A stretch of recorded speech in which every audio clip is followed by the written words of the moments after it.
विलीनीकरणासाठी पवारांच्या राष्ट्रवादीचा काँग्रेसला प्रस्ताव. पवार गटही काँग्रेसमध्ये विलीन होण्यासाठी अनुकूल. सूत्रांची माहिती. 15 ऑगस्टपर्यंत विलीनीकरणासंदर्भात निर्णय होण्याची शक्यता. पवारांच्या राष्ट्रवादीने विलीनीकरणाच्या चर्चा फेटाळल्या. विलीनीकरणाबाबत कोणतीही चर्चा नाही. सुप्रिया सुळेंसह प्रदेशाध्यक्ष शशिकांत शिंदेंची माहिती. राष्ट्रवादीला विलीनीकरणाचा प्रस्ताव याआधी दिलेला. नाना पटोलेंचा मोठा दावा. देशाचं संविधान वाचवण्यासाठी एकत्र येणं गरजेचं. भाजपकडून लोकशाही संपुष्टात आणण्याचं काम. पटोलेंचा हा हल्लाबोल. पवारांचे राष्ट्रवादी आणि काँग्रेस विलीनीकरण होत असेल तर त्यांना शुभेच्छा. राहुल गांधी आणि शरद पवारांची टीम चांगलं काम करेल. मंत्री गिरीश महाजन यांचा टोला. देशात विरोधी पक्षाचे 12 वाजलेत. महाजन यांची टीका.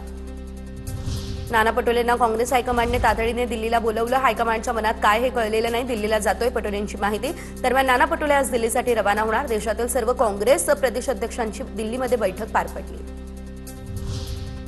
तृणमूल काँग्रेसला सोनिया गांधींची ऑफर. पक्ष विलीन करा. काँग्रेसचं राष्ट्रीय उपाध्यक्षपद देणार. सोनिया गांधी यांचं हे आश्वासन. पक्षाच्या हिताला प्राधान्य. कुणाचाही अनावश्यक हस्तक्षेप असल्यास विचार केला जाईल. वर्धापन दिनाच्या कार्यक्रमातून सुनेत्रा पवारांचा हा इशारा. राष्ट्रवादीचे कार्यकर्ते उत्तम खेळाडू. संधी मिळावी. वर्धापन दिन सोहळ्यामध्ये मंत्रिपदासाठी धनंजय मुंडेंचं सूचक वक्तव्य. तर तुमचा इशारा समजला. रिटायर्ड हर्ट झालेल्यांना पुन्हा संधी मिळते. पटेल यांचे हे विधान. सोलापूर विधान परिषद निवडणुकीच्या पार्श्वभूमीवर घडामोडींना वेग. पवारांच्या राष्ट्रवादीच्या 3 आमदारांकडून भाजप प्रदेशाध्यक्ष रवींद्र चव्हाण यांची भेट. महायुतीच्या उमेदवाराला पाठिंबा देण्याचा आमदारांचा निर्णय.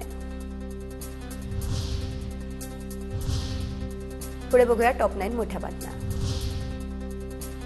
मुख्यमंत्री देवेंद्र फडणवीस यांची आज पत्रकार परिषद. नरेंद्र मोदी यांच्या पंतप्रधानपदाच्या कारकिर्दीला 12 वर्ष पूर्ण. याबद्दल पत्रकार परिषद. आज दुपारी 12 वाजता मुंबईमधील बिर्ला क्रीडा केंद्रामध्ये साधणार माध्यमांसोबत संवाद. रोहित पवारांच्या अन्नत्याग आंदोलनाची पंढरपूरमध्ये तयारी. आंदोलनासाठी मंडप तयार. आंदोलनाला पोलिसांची परवानगी नसली तरी कार्यकर्ते मात्र आंदोलनावर ठाम. शेतकऱ्यांच्या हक्कासाठी शिवतीर्थ परिसरात रोहित पवारांचं आजपासून अन्नत्याग आंदोलन.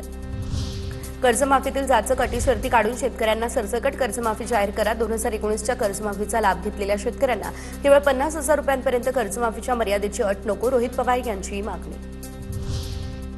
विठुरायाची पंढरी सर्व भक्तांसाठी कायम खुली असताना देखील बॅरिकेड्स लावून आमच्या मार्गामध्ये अडथळे आणण्याचा प्रयत्न.